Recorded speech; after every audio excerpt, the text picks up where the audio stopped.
Good afternoon. How y'all doing? Nice seeing you guys. Obviously, coming off of Saturday, we're very excited about the win that we had here at Willie B. It was really awesome just to be in front of our home crowd and for the first time since the Tennessee game. But it was very exciting. Proud of the defense. And just we had some adversity early in the game, and then we kind of settled down, got some things going. Just proud of how they went out there and had 9 straight possessions without points. The whole thing was get the ball back to the offense, get the ball back to Spencer, and watch them do work. And so we found a way to get that done. And didn't like the 21 points, but excited about the win.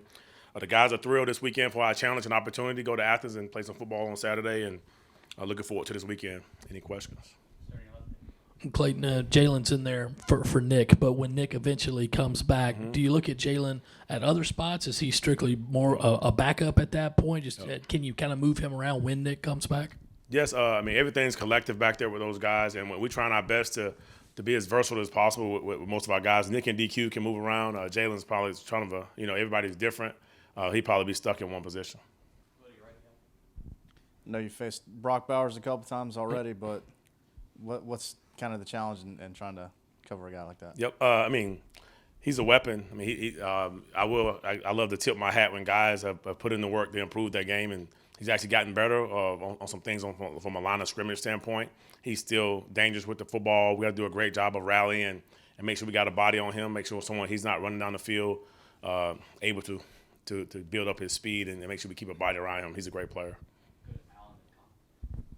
Shane was in here yesterday talking a little bit about the challenge of scouting a quarterback that doesn't have a lot of tape that you haven't faced. What goes into that for you as a defensive coordinator? Yep. You have to just do your homework. You go back to the high school tapes. You go back to things from a recruiting standpoint. A lot of us, someone on his staff knows him. Someone on his staff was part of the recruiting process. And, if you want to see the film is out there. Obviously, he had the spring game, and he played in our game last year. But you definitely want to do all the homework you can on a brand new quarterback for his strengths and weaknesses. And he's a talented guy who has a skill set, can run, can throw, and has a lot of weapons around him. Clayton, kind of sticking with that, but as a defensive coordinator, not asking you to reveal the entire game plan, but what can you do to just kind of maybe change the picture for him a little bit and confuse him in his first SEC start? I would say the first thing is let's make sure we get lined up, get our cleats in the ground, and make sure we're stable, make sure our eyes in the right spot, and we got the right leverages, and we understand what they're trying to present to us as well. Obviously, you got disguises, you have movement, you have things where you can show one coverage and play another. Obviously, the normal things, but he's well coached and he's a smart player, so you gotta try not to outsmart yourself. Clayton, we obviously saw the performance from Debo Williams the other day, but it seemed like the linebacker core, especially as the game went on, they played an important role. How important will they have to step up this week, knowing that Georgia likes to run the ball, the pin and pull, all that kind of stuff? Yep. I truly believe if you're a linebacker in the SEC, you have to have a certain makeup about you, certain DNA, and I love how those guys they have those intangibles that you want from an off-the-field standpoint. Obviously, when we go out there on Saturday, we have to do a great job of leverage and understand their perimeter plays, understand their inside plays, tracking the back and seeing the tight ends on the wheel routes, the running backs out the backfield. We missed one last year, and let's make sure we're great on those things and let's be very cerebral and make sure we understand the big picture of the defense and what they're trying to present as well. For the defensive line, as far as being a little more productive in the second half last week, was there anything specific that changed? Or apparently Boogie had a speech on the sideline that got guys fired up. With anything that you can point to that you noticed that way? Not anything particular. We really just got a feel for what they was doing, and then our guys kind of got the tempo. And Furman's if anyone was surprised of how they came out, you don't follow FCS football. They're one of the best teams out there. They always give Power 5 teams a challenge, and then we just had to, once we got a feel for it, our guys kind of picked up their play, and then we kind of finished it and did a good job with it. But the Boogie did get some type of speech. I walk away when players do players-only stuff, because when I was a player, I hated when the coach was trying to snip and listen and sitting at the door and all that stuff. So I walked away, and whatever he said definitely helped. Clayton, Marcellus was in here talking yesterday about he gave up a cheap one against Furman, but outside of that play on the double pass, what have you seen from him kind of in that number one corner role this year? Surprised to hear he was in here talking. He's pretty quiet, but we love Marcellus. He's a great kid, and I think for me, it's his attention to detail in the meeting room at practice and trying his best to take his game to another level. Every kid each year you can improve in multiple ways. I think his challenge has been just to improve the details and things, that, the smaller things that are actually huge at that position. Okay, with the injuries you guys are kind of dealing with at nickel right now, is there any talk of kind of shuffling the DB room around a little bit? I know like DQ talked about having repped at nickel a little bit in preseason and all that. Yes, once we kind of realized what Nick and DQ and some of those guys, their versatility, we've always rotated guys around just to make sure our room is versatile and so we can't get handcuffed or jammed on a situation with some injuries. And unfortunately, we have injuries. Guys are kind of nicked up, but they should be fine. Can't wait to, I just love watching those guys in the summertime playing multiple positions. It just makes you a better player. Clayton talking about some of the injuries, and it's obviously affecting both sides of the ball. And we just listened to Dal with the offensive line. Some of these younger players, especially the true freshmen, Jalen Kilgore got in there week 1. He's done a nice job.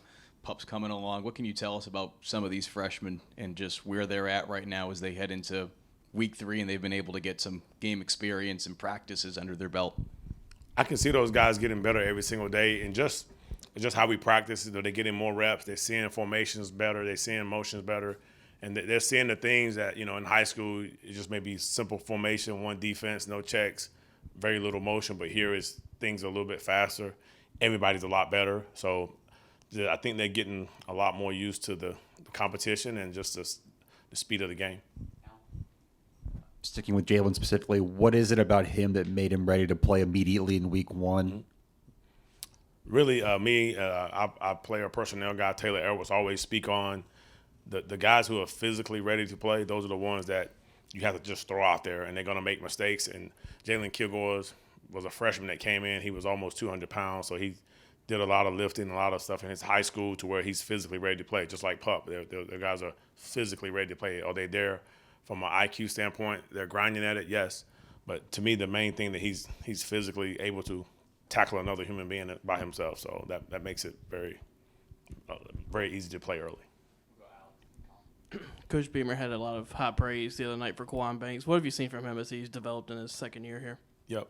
A lot of times when guys, you play a reserve role and there's times that you may get down, your attitude may be down, your body language may be not where it needs to be. But I will say Kwan Banks, if he kept an upbeat about himself, he keeps a smile on his face. You know exactly what you're going to get from him, so that helps in regards to just preparing yourself for that moment. And then when his number was called in the UNC game, he made a big play for us. He's trying to learn multiple positions like Nick and DQ and David Spalding and Keenan Nelson. So those guys are making them better, and there's high standards here. I'm a high expectation football coach. Don't do a lot of yelling, but we have very high expectations and very high standards, and something I can just look at you and you know that I'm disappointed or you know that I'm happy. So, but he's grown a lot, and it makes us proud. Clayton, Boogie was in here yesterday too, talking about needing to create more havoc plays, a lot of negative plays for the other offense. Is that just something schematically you guys can tweak, or is it just come down to guys making a play when the play presents itself? Not surprised Boogie was talking, but it's really a mix, to be honest with you. Like, naturally, if I call a football game, you get between 6 and 10 TFLs. So, right now those aren't coming naturally. So we got to find ways to help them and vice versa. Thank you, guys. Have a good day. Yep.